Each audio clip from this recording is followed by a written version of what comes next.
Good morning. Video class का math का ये 4th लेक्चर आज होने वाला है। पिछले क्लास में हम होमवर्क मिला था एक्सरसाइज 1A का भारतीय वहन से क्वेश्चन नंबर 1, 2 और 3 का बनाने के लिए पूरा। तो इसमें क्वेश्चन नंबर 2 बहुत सारे स्टूडेंट का देखे थे कि डाउट था या गलत था। तो एक बार क्वेश्चन नंबर 2 पहले देख लेते हैं कि ये क्वेश्चन नंबर 2 का 2 कैसे बनेगा। ठीक है, तो क्वेश्चन नंबर 2 का 2 में क्वेश्चन दिया हुआ है a बराबर बी क्यू प्लस आर, जहाँ a का वैल्यू 4 है, b का वैल्यू 19 है। तो हम लोग इस फॉर्म में लिखें a बराबर बी क्यू प्लस आर, जहाँ a का वैल्यू 4 लिखें, b का वैल्यू 19 लिखें। तो q और r का वैल्यू चाहिए हमको। तो q ऐसा हम कौन सा वैल्यू q और r का रखें कि ये बराबर में इधर 4 आ जाए। तो यहाँ इसको तो पहले जो 19 है इसको हमको 0 बनाना होगा। तो ये 19 0 बनाना होगा, तो इसको 0 से मल्टीप्लाई किए। उसके बाद रिमाइंडर यहाँ पे 4 रखना होगा, तब ये 0 हो जाएगा और ये 4 हो जाएगा। 0 + 4 मिल करके यहाँ पर a का वैल्यू 4 होगा। तो q बराबर 0 और r बराबर 4 ही ऐसा वैल्यू होगा जो a बराबर बी क्यू प्लस आर को सेटिस्फाई करे, जबकि a बराबर 4 हो और b बराबर 9 हो। क्वेश्चन नंबर 3 का 3 देखते हैं। ये नवीन का क्वेश्चन था, इसमें नवीन को डाउट था। इसमें मासा निकालना था जिसमें दो संख्या दिया हुआ है 365 और 12,450। तो 12,450 बड़ी संख्या है, इसको हम लोग आगे रखें, 365 रखें यहाँ पे। 365 गुना a बराबर बी क्यू प्लस आर के रूप में हमको लिखना है। तो 365 गुना 34, 34 कहाँ से आया इसको हम लोग देखते हैं कि ये 34 कैसे पता चला कि 34 होगा। तो इसके लिए हम लोग क्या किए हैं, 12,450 को 365 से डिवाइड किए हैं रफ वर्क में। तो डिवाइड करने पे 34 से ये भाग लग करके शेष कितना बचा, 40। तो यहाँ पे 34 से यहाँ पे भाग लगा, इसका मतलब ये हुआ कि 12,450 को हम लोग 365 गुना 34 प्लस 40 लिखेंगे। तो यही लिखें यहाँ पे, 365 गुना 34 प्लस 40। अब ये 365 को आगे लिए हैं, भाजक 365 और शेष 40 को आगे लिए हैं। शेष 40 को आगे लेते हुए 365 बराबर 40। तो 40 से हम लोग देखें 365 कैसे आएगा। तो अगर 9 से गुना करते हैं तो 9 चौका 36, 360 आ जाएगा और 5 शेष बच जाएगा। तो यहाँ पे ये 40 गुना 9 प्लस 5 हो गया। अब भाजक 40 को और शेष 5 को आगे लेते हुए, तो 40 को आगे लिए हैं और 5 को आगे लिए हैं। तो ये 5 से 8 बार में गुना करने पे शेष 0 प्राप्त होता है। इसका मतलब हुआ कि मासा कितना होगा, 5 होगा। इसी तरह ये वाला सवाल है, ये खुशी का क्वेश्चन था। तो ये 455 और 42 है। तो 455 बराबर 42 गुना 10, क्योंकि 42 गुना 10 करेंगे तो 420 हो जाएगा, शेष बच जाएगा 35। तो अब जो शेष 35 बचा है, तो ये 42 भाजक इसको आगे लिए और शेष 35 को आगे लिए। तो 42 बराबर 35, तो 35 से एक बार में लगाएंगे 35 आएगा और शेष 7 बचेगा। अब इस भाजक 35 को आगे लिए हैं और इसको 7 को आगे लिए। तो यहाँ पर 35 बराबर 7 गुना 5 और प्लस शेष 0। तो मासा क्या हो गया, मासा 7 हो गया।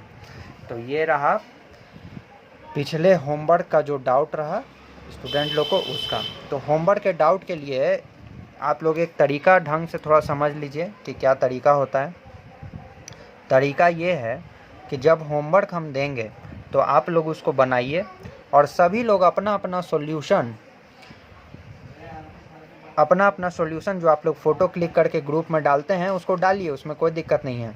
और आपस में ही एक दूसरे का सॉल्यूशन से अपना आंसर मिला लीजिए। बुक में भी आंसर दिया रहता है, आपस में सॉल्यूशन में भी आंसर है, वो सब मिला लीजिए। उसके बाद अगर कहीं डाउट होता है, उसके बाद अगर आप लगता है कि नहीं कहीं आपका नहीं समझ में आ रहा है, आपका तो जो गलत है पहले आप उसको वहाँ से मिला करके सही कर लीजिए। अगर उसमें आपको नहीं समझने में दिक्कत हो रहा है कि नहीं सर यहाँ मेरा कुछ है, मेरे फ्रेंड का कुछ है और हमको समझ में नहीं आ रहा है, तब वैसा क्वेश्चन जब हम बोलेंगे, याद रखिएगा, जब हम बोलेंगे कि जो जो डाउट है उसको पूछो, तब आप लोग वो क्वेश्चन हमको भेजिएगा। वीडियो बनाने के 2 घंटा पहले हम ये डाल देंगे ग्रुप में कि जिस क्वेश्चन में डाउट है वो क्वेश्चन आप लोग पूछिए। आप लोग अपना क्वेश्चन नंबर भेज दीजिएगा, तो जो वीडियो बनेगा उसमें वो सारा डाउट क्लियर कर देंगे।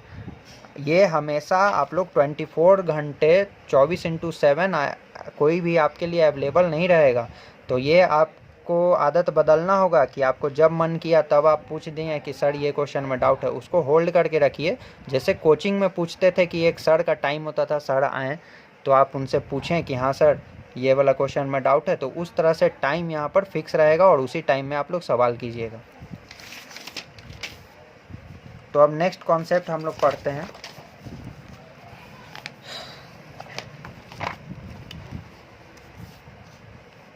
तो नेक्स्ट कॉन्सेप्ट में है, हम लोग जानते हैं रूढ़ संख्या या अभाज्य संख्या के बारे में। तो ये हम लोग पिछले क्लास में भी पढ़ चुके हैं कि वैसी संख्या जो एक से और स्वयं के अलावा किसी भी अन्य संख्या से नहीं कटती हो उसको अभाज्य संख्या कहते हैं। जैसे 2, 3, 5, 7, 7 है तो 7 सिर्फ एक से कटेगा और 7 से कटेगा, बाकी किसी से भाग लगेगा नहीं, तो ये रूढ़ संख्या या अभाज्य संख्या कहलाएगा। उसके बाद भाज्य संख्या क्या होता है? तो भाज्य संख्या ऐसा संख्या होता है जो एक और स्वयं के अलावा अन्य संख्या से भी भाग लग सके। जैसे 15 के बारे में बात करते हैं तो 15 एक से भी भाग लगता है, 15 से भी भाग लगता है, एक से और स्वयं से तो कटा ही साथ 3 से भी कटा और 5 से भी कटा। 12 है तो 12 एक से भी भाग लगता है, 6 से भी भाग लगता है, तो एक और स्वयं से तो कटा ही साथ 2, 3, 4 से भी कटता है। ठीक है, अब यहाँ पर ध्यान दीजिएगा, ये बहुत कॉन्सेप्चुअल चीज़ है, इसमें बच्चे अक्सर कंफ्यूज रहते हैं, इसको समझना है। हम लोग दो चीज़ सीखने वाले हैं, अपवर्त्य और अपवर्तक। अपवर्त्य और अपवर्तक क्या होता है? अपवर्त्य और क्या होता है अपवर्तक? तो किसी संख्या का अपवर्त्य क्या होता है और किसी संख्या का अपवर्तक क्या होता है, ये हम लोग अभी सीखेंगे। तो किसी संख्या का अपवर्त्य के बारे में अगर बात करते हैं तो वे सभी संख्याएं जिसमें दी गई संख्या से पूरा भाग लग जाए, जिसमें दी गई संख्या से पूरा भाग लग जाए, जिसमें दी गई संख्या से पूरा भाग लग जाए, वे सभी संख्याएं दी गई संख्या का अपवर्त्य कहलाती है। जैसे 2 का अगर अपवर्त्य का बात करते हैं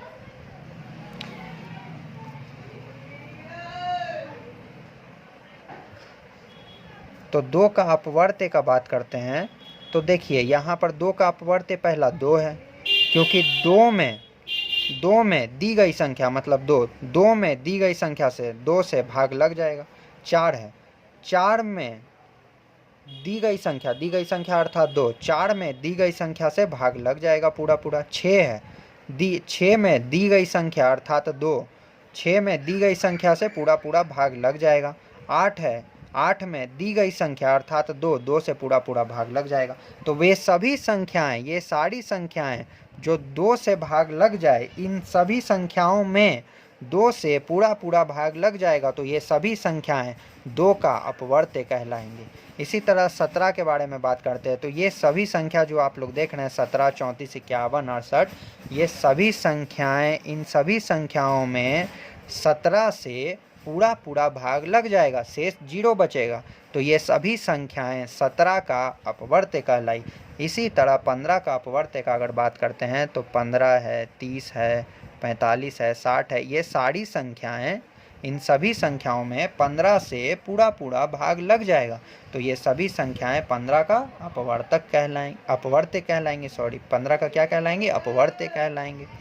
अब हम लोग बात करते हैं अपवर्तक के बारे में। किसी संख्या का अपवर्तक क्या होता है? किसी संख्या का अपवर्तक, तो अपवर्तक ये होता है कि वे सभी संख्याएं जिससे दी गई संख्या में भाग लग जाए पूरा, जिससे दी गई संख्या में पूरा भाग लग जाए। जैसे अगर 20 का अपवर्तक का बात करते हैं तो हमको ऐसा संख्या चाहिए जिससे 20 में पूरा भाग लगे, ऐसा संख्या जिससे 20 में पूरा भाग लग जाए। तो पहला तो 1 ही है, 1 से 20 में पूरा भाग लगता है। दूसरा 2 है, 2 से भी 20 में पूरा भाग लगता है।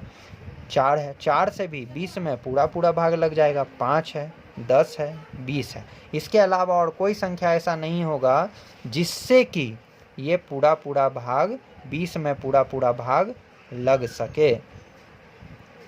इसी तरह अगर 15 का अपवर्तक का बात करते हैं तो 1 है, 1 से 15 में पूरा भाग लगेगा। 3 है, 5 है और 15 है। इन चारों संख्याओं के अलावा और कोई ऐसा संख्या नहीं है जिससे कि 15 में पूरा भाग लग सके। इसी तरह 30 का अगर बात करते हैं तो 1 है, 3 है, 5 है, 10 है, 15 है, 30 है, 6 भी है यहाँ पे, तो इन सभी संख्याओं से 30 में पूरा पूरा भाग लग जाएगा। ठीक है, तो अपवर्त्य और अपवर्तक का कॉन्सेप्ट ये रहा। अपवर्त्य का मतलब होता है कि ऐसी संख्याएं जिसमें इससे भाग लगे, मतलब जिसमें जैसे ये है तो इसमें 2 से भाग लगना चाहिए, जो दिया गया है उससे भाग लगाना है। और अपवर्तक का मतलब होता है कि जो दिया गया है उसको भाग लगाना है। ठीक है, अब हम लोग अपवर्त्य और अपवर्तक हम लोग पढ़ें क्यों। ठीक है, तो अपवर्त्य और अपवर्तक को अच्छे से थोड़ा कॉन्सेप्चुअल समझिएगा और 4-5 संख्याओं का अपवर्त्य और अपवर्तक आप लोग खुद से लिखिएगा। नेक्स्ट क्लास जब भी होगा तो उसमें LCM और HCF बताया जाएगा कि वास्तव में लघुत्तम LCM और महत्तम HCF होता क्या है। ये LCM और HCF का कॉन्सेप्ट को समझने के लिए हमको अपवर्त्य और अपवर्तक का ज्ञान होना जरूरी है। तो इन दोनों चीज़ को अच्छे से आप लोग समझ करके रखिएगा। अब नेक्स्ट टॉपिक हम लोग देखते हैं, अंक गणित का मूलभूत प्रमेय किसको कहा जाता है। तो ये नाम में नया है लेकिन काम में पुराना है। नाम इसका बस एक नया है, नाम आपको सुनने में नया लग रहा होगा, लेकिन ये हम लोग बचपन से पढ़ते आ रहे हैं। आप लोग सभी गुणनखंड पढ़े होंगे, गुणनखंड सभी लोग जानते होंगे, किसी भी संख्या का गुणनखंड निकालने आप लोग जानते होंगे। तो जो गुणनखंड निकाला जाता है वही उसी का नाम है अंकगणित का मूलभूत प्रमेय। अंकगणित का मूलभूत प्रमेय कहता है कि प्रत्येक भाज्य संख्या को अभाज्यों के गुणनफल के रूप में लिखा जा सकता है, इसी को तो गुणनखंड कहते हैं। तो यही कहता है कि प्रत्येक भाज्य संख्या को अभाज्यों के गुणनफल के रूप में लिखा जा सकता है। यही अंकगणित का मूलभूत प्रमेय है। जैसे बोला जाएगा अभाज्य गुणनखंड निकालें, तो अभाज्य गुणनखंड निकालने के लिए आप लोग सब कोई जानते हैं 5005 का हमको निकालना है अभाज्य गुणनखंड। तो हम लोग क्या करते हैं, 5 से यहाँ पे लगाते हैं, 1001 आया, 7 से लगाएंगे, एक बार में 7 3 0 28 3, 11 से लगाएंगे 13 बार में। तो ऐसे हम लोग लिख देते हैं 5005 बराबर 5 गुना 7 गुना 11 गुना 13। इसी तरह यहाँ पे और भी संख्या दिया हुआ है। यहाँ पे पावर क्या होता है ये देखिए 392 है, इसको हम लोग लगाते हैं। तो 2 से लगाएं 1 9 6, फिर 2 से लगाएं 9 8, फिर 2 से लगाएं 4 9, फिर 7 से लगाएं 7। तो ये 2 गुना 2 गुना 2 7 गुना 7। तो ये हो गया 2 है 3 बार, तो 2 का पावर 3 और 7 का पावर 2। ये हो गया 392 का अभाज्य गुणनखंड। इसी तरह यहाँ एक क्वेश्चन दिया है 990 का अभाज्य गुणनखंड निकालना है। 2 से यहाँ हम देख रहे हैं 11 से लगेगा बहुत आसानी से। तो ये 9, अब यहाँ 90 है तो 3 से हम लगा देते हैं अगर, तो ये हो जाएगा 30, फिर 3 से लगा देते हैं 10, फिर 2 से लगा देते हैं 5। तो ये मेरा हो जाएगा 2 गुना 5, अगर हम लोग इंक्रीजिंग ऑर्डर में लिखते हैं 2 गुना 3 गुना 5 गुना 11, 2 गुना 3 गुना 3 गुना 5 गुना 11। इसको हम लोग अगर पावर में लिखना चाहें तो 3 का पावर 2 हो जाएगा, 5 का पावर कुछ नहीं, 5 का पावर 1 है, जो भी नहीं दिया हुआ वो 1 है एक तरह से। तो ये अभाज्य गुणनखंड नहीं निकालने का ना विधि का नाम है अंकगणित का मूलभूत प्रमेय। ठीक है, एक और चीज़ बताया गया है क्लास में कि सह अभाज्य संख्या किसको कहा जाता है। सह अभाज्य संख्या ये बताया गया है, ये क्लास में ही पढ़ा है। तो जब भी दो संख्या, कोई भी दो संख्या का मसह, दो संख्या का मसह अगर एक होता है, दो संख्या का मसह अगर एक होता है तो दोनों संख्या a तथा b सह अभाज्य संख्या है। एक तथा b क्या है, सह अभाज्य संख्या। कोई भी दो संख्या का मसह अगर एक हो तो दोनों संख्या कैसी संख्या है, सह अभाज्य संख्या। अगर किसी भी दो संख्या का HCF एक आता है तो वो दोनों संख्या सह अभाज्य संख्या कहलाता है। ठीक है, तो अब इतना कॉन्सेप्ट से आप लोगों का होमवर्क बनेगा एक्सरसाइज 1B का।